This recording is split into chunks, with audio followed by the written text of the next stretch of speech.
Kelly, let me walk you through it. First of all, Caroline Leavitt, the White House press secretary, just told reporters in a briefing here at the White House a short time ago that the U.S. does intend to seize the oil on the tanker that has already been secured. That tanker will be moved to a U.S. port. She said that officials are on board the tanker, interviewing the crew, scouring the ship for information and evidence, and ultimately an investigation will be launched as to whether the assets, the ship and the oil and anything on it should be seized by the U.S. government. No information from the White House on what will happen after that. Secondly, we've got a report here from Reuters just within the past few moments as well, suggesting that the United States is preparing to seize more Venezuelan oil tankers in the open ocean. I just talked to a White House official here in the West Wing about that a couple of moments ago. That White House official not disputing that report at all, quite the contrary, saying that the United States government is prepared to enforce the law, and also saying that seizing more tankers is definitely something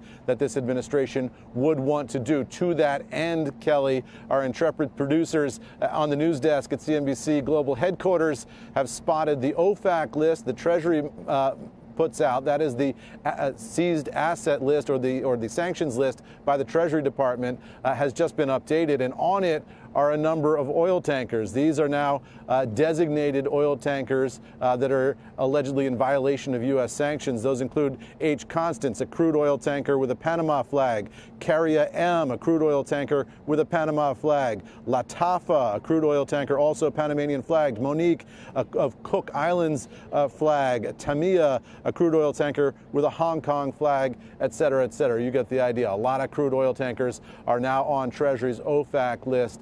So we could watch for more seizures by U.S. forces as they track down Venezuela oil imports that they say are in violation of U.S. sanctions. And one more thing, Kelly, the big question here is what happens to that oil that's on that tanker? Where does that go? Now, typically, the process for any law enforcement seizure is that those assets would be deemed through a legal process to be forfeited to the U.S. government.